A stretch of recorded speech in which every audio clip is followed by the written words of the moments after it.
আপোনালোক সকলোকে স্বাগতম জনাইছোঁ। যিহেতু যোৱা ক্লাছত মই কৈছিলোঁ যে UGC নেট পেপাৰ 2 ইউনিট 2ৰ ছাব টপিকৰ বিষয়ে আমি ডিছকাশ্যন কৰিম। অলৰেডি 2-3টা কৰা হৈছে। আজি কোঠাৰী কমিশ্যনৰ বিষয়ে আমি ডিছকাশ্যন কৰিবলৈ ওলাইছোঁ।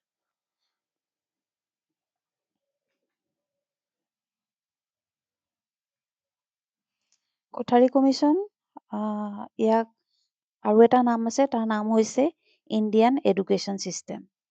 আৰু কোঠাৰী কমিশ্যন বুলি ক'লে কেইটামান কি পইণ্ট আমি মনত ৰখাটো উচিত। সেইকেইটা হৈছে 10+2+3 আৰু আছে next 3 language formula, 6% GDP and education and national development. এইকেইটা বস্তু মনত ৰাখিলে আমি বহুতখিনি আমাৰ সম্পূৰ্ণ নোটছটো এই গোটেইকেইটা কি পইণ্টৰ ওপৰত ডিপেণ্ড কৰিয়ে বনোৱা হৈছে। চ' এইকেইটা মনত ৰাখিব, 10+2+3, 3 language formula, 6% GDP and education and national development. ঠিক আছে। কোঠাৰী কমিশ্যনৰ চেয়াৰপাৰ্চন আছিল ডক্টৰ DS কোঠাৰী। পিৰিয়ড আছিল এপইণ্টেড হৈছিলে 1964 and report submitted in 1966। Major objectives হৈছে to evolve a national pattern of education, to relate education with national development, to improve quality, equity and relevance of education, and to promote the social and the national integration. ইয়াৰ এটা slogan বুলিয়ে ক'ব লাগিব। ইয়াৰ এটা famous concept নহ'লে slogan আছে, তাক education and national development. যদি কেতিয়াবা আমাৰ কুৱেশ্যন আহিবও পাৰে এডুকেশ্যন আৰু নেশ্যনেল ডেভেলপমেণ্টটো কোনটো কমিশ্যনৰ লগত জড়িত বুলি ক'লে আমি কোঠাৰী কমিশ্যন বুলি ক'ব লাগিব। তাৰপিছত এতিয়া অলপমান ইম্পৰ্টেণ্ট ৰিকমেণ্ডেশ্যনখিনি চাই লওঁ। এটা 10+2+3 অলৰেডি কোৱা হৈছিলে 10+2+3 পেটাৰ্ণৰ আমাৰ এডুকেশ্যন ছিষ্টেমটো হ'ব। তাৰে 10 yearsটো হ'ব জেনেৰেল এডুকেশ্যন, 2 years হৈছে হায়াৰ এডুকেশ্যন এণ্ড 3 years হৈছে ডিগ্ৰী। এতিয়া চাওকচোন, contribution to teacher. Teaching recognise as a profession. ইয়াত টিচাৰক আমি প্ৰফেশ্যন হিচাপে ৰিকগনাইজ কৰোঁ আৰু it emphasis on pre service and in service teacher education and continuous professional development. Teacher education institution to be strengthen আৰু teachers to act as a agent of the social change. Curriculum বুলি ক'লে curriculum and teaching বুলি কোৱাৰ লগে লগে common ক'ৰ curriculum, emphasis on the emphasis on the science and mathematics, work experience, socially useful productive work, and introduction of work experience based learning. এই পইণ্টবোৰ যোনবোৰ মই বল্ডত দিয়া হৈছে, পইণ্টবোৰ অলপ ভালকৈ মনত ৰাখিব। Science and technology, strong emphasis on the science, education, resource and innovation encourage and education linked with economic growth. Medium of instruction, 3 language formula, mother tongue নহ'লে ৰিজনেল লেংগুৱেজো হ'ব পাৰে, হিন্দী আৰু ইংলিছ। ইয়াত হিন্দীটো এড কৰা হৈছে একচুৱেলি। তাৰপিছত হায়াৰ এডুকেশ্যন বুলি ক'লে improvement of standard of higher education, expansion with quality control and strengthening of UGC। Education planning and finance, recommended 6% of national income on education. এইটো প্ৰায় আহে যে 6% of national income in education বুলি recommendation কোনটো কমিশ্যনত দিয়া হৈছিল বুলি প্ৰায় আহে। এইটো কাৰণে মন কৰিব, এইটো হৈছে Kothari commission. Education as a long term investment. ঠিক আছে। Equality and social justice, equalization of educational opportunities, special focus on ST, SC, women and backward regions. Examination reform, continuous and comprehensive evaluation, reduction of rote learning, improvement in testing technique, national integration, education to promote democracy, secularism and national unity. আৰু ইয়াত কিছুমান important point already কোৱা হৈছে, তথাপি আকৌ এবাৰ কৈছোঁ। Kothari commission start হৈছিলে 1964 আৰু 266। চেয়াৰমেন হৈছে ডক্টৰ DS কোঠাৰী আৰু ইয়াৰ ষ্ট্ৰাকচাৰটো কি আছিলে 10+2+3। লেংগুৱেজ পলিচি হৈছে 3 লেংগুৱেজ ফৰ্মুলা আৰু ফাইনেন্স হৈছে 6% of national income and it's mainly focus on education and national development. এতিয়া অলপ PYQ আমি চাই লৈছো। The Kothari Education Commission is also known as, এইটো কি হ'ব? Radhakrishna Commission, Mudaliar Commission, Indian Education Commission and the Hunter Commission. কি হ'ব? এইটো UGC NET 2012 আহিছিলে। ইয়াৰ আনসাৰ হ'ব option C, Indian Education Commission. Next question, who was the chairman of the Kothari Education Commission? এইটো নকলেও চাগে আপোনালোকে জানিবই। এইটো ইমান ইজি কুৱেশ্যন আহিছিলে চাওকচোন। ডিচেম্বৰ 2014 আহিছিলে। কোন হ'ব? DS Kothari. And next one, who was the chairman of the Kothari Commission? এইটো কোৱা হৈছে। Next one হৈছে, the slogan associated with Kothari Education Commission is education for all, education and democracy, education and national development, and education for employment. এইটো UGC NET 2016 আহিছিলে। education and national development হৈছে Kothari Commissioner slogan, এইটো answer. Next, which structural pattern of education was recommended by Kothari Commission? এইটো বুজি পাইছে চাগে 2017 চনত আহিছিলে 10+2+3, ঠিক আছে। এতিয়া next question, the 3-language formula was recommended by, এইটো already দিয়া আছে Kothari Commission, হয়নে? 3-language formula recommended by Kothari Commission. Next, the Kothari Commission recommended spending how much of the national income in education? এইটো খুব important question হয়। UGC NET December 2020 আহিছিলে, ইয়াত আছে 6%, ঠিক আছে। Next, the Kothari Commission recommended spending how much of national income? এইটো কোৱা হৈছে। এতিয়া next আপুনি চাওক কিছুমান most expected MCQ related to this topic. Kothari Commission emphasized the development of কি হ'ব? Quantity in education, elite education, quality, equity and relevance and the privatization. কি হ'ব পাৰে? ইয়াৰ answer হৈছে option C, quality, equity and relevance, ঠিক আছে। Next question, according to Kothari Commission, teachers should be viewed as government employees, information provider, agents of social change and administrators. কি হ'ব? Agents of social change, ঠিক আছে। Next, which of the following was not recommended of Kothari Commission? ইয়াত নটটো অলপ mention ভালদৰে notice কৰিব। এই নটটোৰ কাৰণে কেতিয়াবা কিছুমান কুৱেশ্যন ভুল হোৱাও দেখা যায়।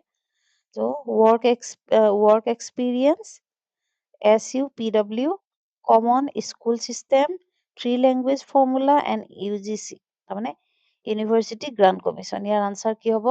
ইয়াৰ আনসাৰ হ'ব UGC অলৰেডি বনোৱা হৈছিলে ন? UGC কেতিয়া বনোৱা হৈছিলে? UGC University Education Commissionৰ সময়ত UGC বনোৱা হৈছিলে 1956 ন? So UGC টো নহয়, UGC Kothari Commission ৰিকমেণ্ড কৰা নাছিলে। 3-language formula কৰিছিলে, common school system কৰিছিলে আৰু work experience কৰিছিলে, ঠিক আছে। নেক্সট সোধা হৈছে the common school system recommended by Kothari Commission aimed at কি আছিলে? Privatization of a school, elite schooling, equalization of educational opportunity and centralization of administration. ইয়াত এইটো আছে equalization of the educational opportunity. Next, which component was introduced to link education with productivity? Value education, moral education, work experience and environmental studies. Kotharit কি কৰা হৈছিলে? Work experience, হয়নে? So the next, the Kothari Commission stress improvement in examination rigidity, rote learning, continuous and comprehensive evaluation and only summative assessment. এইটোতো CA হয় ন? Continuous and comprehensive evaluation. Science education was emphasized by Kothari Commission to promote cultural studies, literary knowledge, economic growth and national development and moral education. ইয়াৰো option number CA হয় economic growth and national development. Next, which group received special attention under the equity provisions of the Kothari Commission? Only urban studies, only higher caste students, only urban student হ'ব হা, মই কোৱা ভুল হৈছে। Only urban students, only higher caste students, ST, SC, women and backward classes, and only gifted students. So year correct answer হৈছে C, ST, SC, women and backward classes. এতিয়া অলপ assertion আৰু reasonৰ question কেইটামান আমি কৰো। এটোত সদায় অকল এটো কুৱেশ্যনতে বুলি নহয়, সকলো কুৱেশ্যনতে এত থাকিব both A and R are true, তাৰমানে A আৰু R যোনটো assertion আৰু reason থাকে দুইটা কাৰেক্ট বুলি কয়, আৰু R টো কি হয়, ৰিজনটো assertionৰ কাৰেক্ট এক্সপ্লেনেশ্যন বুলি কোৱা হয়, এইটো A সদায় হয় হা। আৰু B টো হৈছে both A আৰু R true but R is not correct explanation of A, তাৰমানে দুইটা ইটোৰ লগত সিটোৰ জড়িত যেতিয়া নাথাকে দুইটাই কাৰেক্ট হ'ব পাৰে ষ্টেটমেণ্ট, বাট ইটোৰ লগত সিটো কোনো এক্সপ্লেনেশ্যন নহ'লে এইটো B বুজায়। আৰু A হৈছে C টো হৈছে A is true, R is false, ঠিক আছে। আৰু D টো A is false, R is true, এইটো মনত ৰাখিবা, তাৰমানে বেলেগ কিছুমান কুৱেশ্যনত এইটো কোঠাৰী কমিশ্যনত মই এইটো মেনশ্যন কৰিছো, কিন্তু নেক্সট MCQত মই এই বস্তুখিনি প্ৰতিটো কুৱেশ্যনৰ লগত এড কৰা নাই, অকল এছাৰশ্যন আৰু ৰিজনে দিছো, সেইটো কাৰণে এইটো মনত ৰাখিব, কিয়নো ইন ফিউচাৰো যিমান এক্সাম হয় সকলোতে ABCD এই অপশ্যন কেইটা একেই থাকে। এতিয়া চাওকচোন, এছাৰশ্যনত আছে the Kothari commission recommended the 10+2+3 pattern of education. The pattern aimed to bring uniformity and improve quality access the education system. কি হ'ব ইয়াৰ? ABCD ভিতৰত কোনটো হ'ব বাৰু? ইয়াত A টো কাৰেক্ট হ'ব, ঠিক আছে, এয়া A, তাৰমানে 10+2+3 টো ইউনিফৰ্মিটি কৰিছে ন, গোটেই স্কুলৰ ইউনিফৰ্ম একেই হ'বৰ কাৰণে চেষ্টা কৰিছে। So the next question, চাওকচোন, the Kothari Commission emphasized education for national development, and education is considered essential for economic growth and social transaction. এইটো কি কাৰেক্ট হ'ব?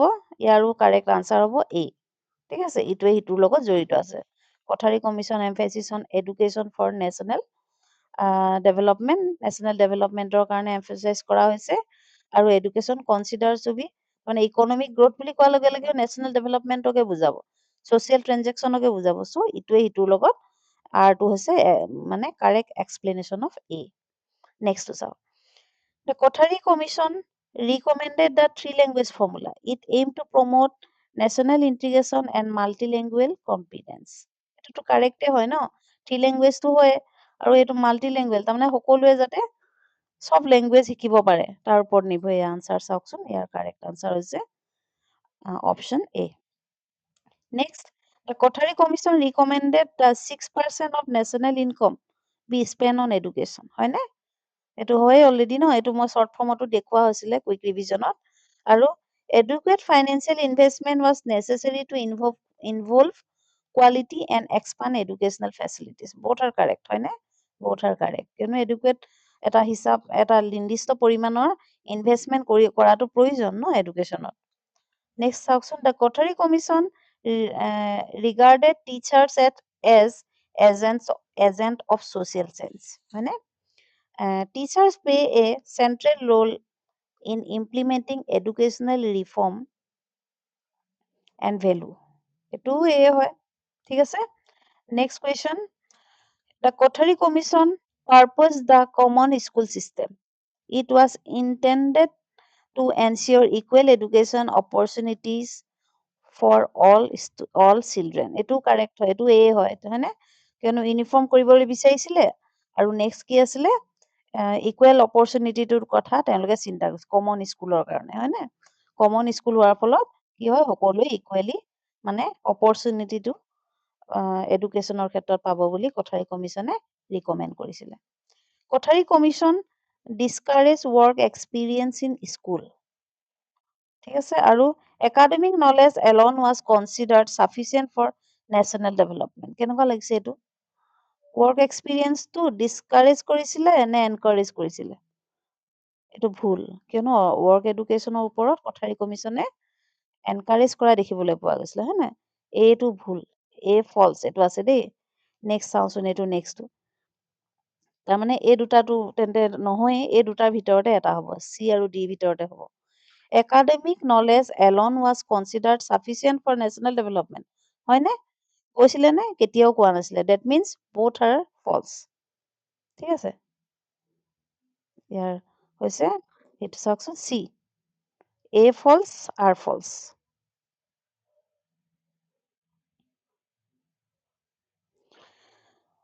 Kothari Commission emphasize science education. Scientific knowledge as essential for technological investment in economic growth. এইটো both correct হয় হয়নে? Next, Kothari Commission emphasize continuous and comprehensive evaluation and reliance solely in terminal examination encourages rote learning.